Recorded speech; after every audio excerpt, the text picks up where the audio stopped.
மேடையில் அமர்ந்திருக்கும் எழுத்தாளர்களே, பேரன்புமிக்க பெரியோர்களே, உங்கள் அனைவருக்கும் எனது முதற்கண் வணக்கத்தை தெரிவித்துக் கொள்கிறேன். நான் ஊடகத்துறையிலிருந்து வந்திருக்கிறேன். என்னை இங்கே அழைத்திருப்பதன் ஒரு முக்கிய நோக்கம், நான் 25 வயதிலேயே சுமார் 5200 கட்டுரைகள் எழுதியுள்ளேன். இது உலக சாதனை. எழுத்து என்றால் எவ்வாறு இருக்க வேண்டும் என்பதை பற்றி நன்கு அறிந்தவன்.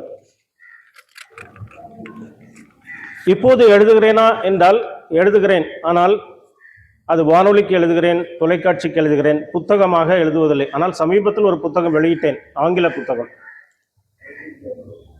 அது நேரம் இருப்பதில்லை, அரசு பணியானதால் அதுக்கு நேரம் கிடைப்பதில்லை. இன்னும் நிறைய கட்டுப்பாடுகள் இருப்பதால் எழுத முடியாது, அரசு வேலை என்பதால். சமீபத்தில் தான் ஓய்வு பெற்றேன். சாதாரணமாக ஒரு எழுத்தாளருக்கு அந்த புத்தகத்தை வெளியிடுவதற்கு ஒரு களம் வேண்டும். களம் கிடைப்பது நிறைய ஊர்ல ரொம்ப கஷ்டம். நான் கூட முதல்ல ஒரு புத்தகத்தை எழுதிட்டு எங்க வெளியிடலான்னு கேட்டா யாருமே அதுக்கு ஒத்துக்க மாட்டாங்க. முதல்ல செலவு நிறைய பிடிக்கும். புஸ்தகம் வெளியிடுறதை விட, அது புஸ்தகம் அச்சடிச்சு வர்றதை விட வெளியிடுறதுக்கான தொகை அதிகமா இருக்கும். நான் இருந்த காலத்துல சென்னையில ஒவ்வொரு இடமா தேடிட்டே இருப்பேன், கிடைக்காது, இடம் கிடைக்காது. ஆனா தூத்துக்குடியில எளிதாக கிடைக்கிறது. குமிழ்முனை பதிப்பகம் வந்த பிறகு நானே குமிழ்முனை நிறைய வந்திருக்கிறேன். அந்த வகையில மிஸ்டர் சைமன் அவர்களுக்கு எனது பாராட்டை தெரிவித்துக் கொள்கிறேன். அவரே எல்லா புஸ்தகத்தையும் வெளியிட்டுறாரு. ஈஸியா ஆசிரியர்கள் தொடர்பு கொண்ட உடனே அவரே வாங்கி பிழை திருத்தி அந்த புத்தகத்தை வெளியிடுறது, அந்த வேலையை அவரே செஞ்சிடுறாரு. ரொம்ப பாராட்டுறதுக்குரிய விஷயம்.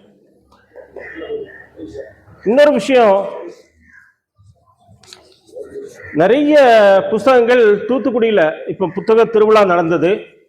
அதுல தூத்துக்குடி எழுத்தாளர்களுக்குன்னு தனி ஒரு அரங்கே இல்லை. எனக்கு வருத்தம். ஒரு குட்டியாக ஒரே ஒரு அரங்கு மட்டும் அவசர கதியில ஒரு அரங்கை ஒதுக்கியிருந்தாங்க.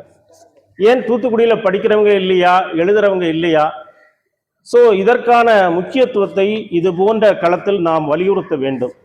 இது மாதிரி செய்திகள் பத்திரிகையில வெளியே வரணும், எழுத்தாளர்கள் இருக்கிறார்கள் என்பதை பற்றி வலியுறுத்த வேண்டும். நான் உடனடியாக இதை அரசுக்கு தெரிவித்தேன்.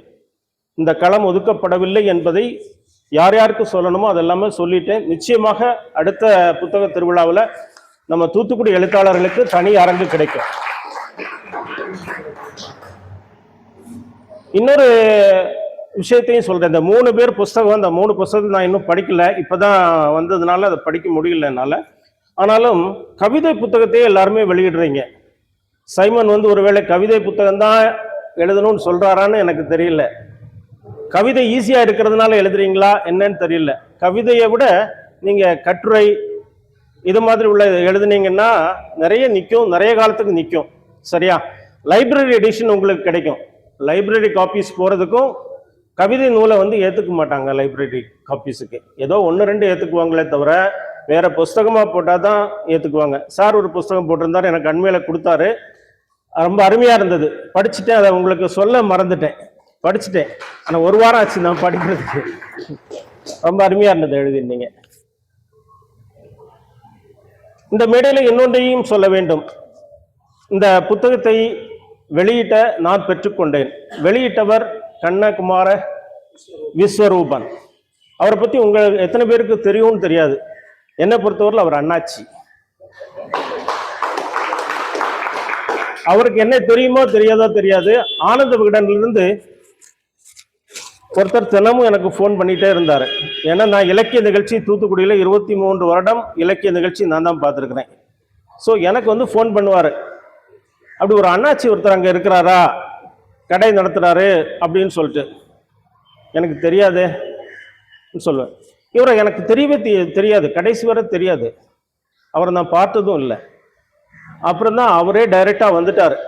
அந்த நண்பரே டைரக்டா அவரை பார்த்து பேட்டி எடுத்து எப்படியோ ஒரு ஆர்டிக்கிள் எழுதி அதை எனக்கு அனுப்பி விட்டார். அதுக்கு பிறகுதான் அப்படி இருக்கு, அப்படி ஒருத்தர் இருக்கிறாருன்னு எனக்கு தெரியும். அவர் 4 புத்தகங்கள் வெளியிட்டிருக்கீங்கன்னு நினைக்கிறேன். 6 புத்தகங்கள் வெளியிட்டுள்ளார். அதுவும் அவரோட தொழிலுக்கு நடுவுல எழுதுறாரு. தொழிலுக்கு நடுவுற எழுதுறது வந்து ரொம்ப கஷ்டம்.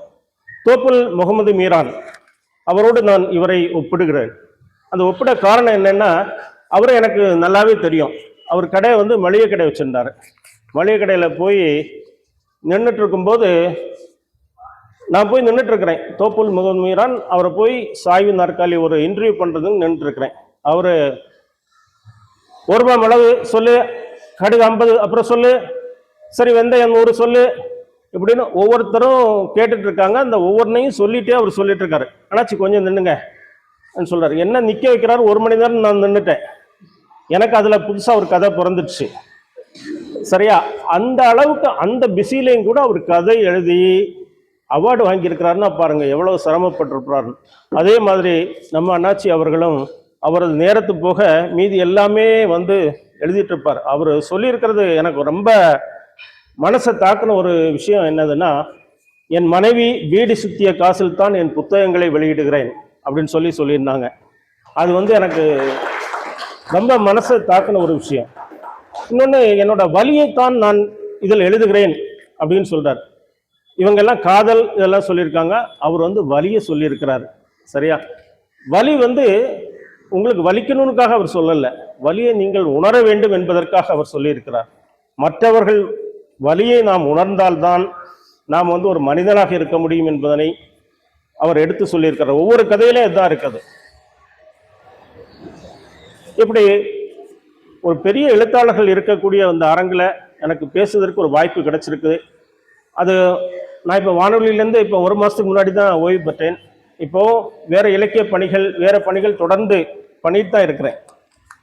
ஆனாலும் கூட இந்த அரங்குக்கு கண்டிப்பாக வர வேண்டும். இன்று ஓணம் திருவிழா, அது கூட நான் ஊருக்கு போகலை, இங்கே தான் வந்திருக்கிறேன். என்னோட மனைவி கேரளாவை சேர்ந்தவர், அதனால் நான் ஊருக்கு போகணும்னு சொன்ன பிறகு கூட நான் மத்தியானம் வரேன்னு சொல்லிட்டு தான் இந்த நிகழ்வுக்கு வந்திருக்கிறேன்.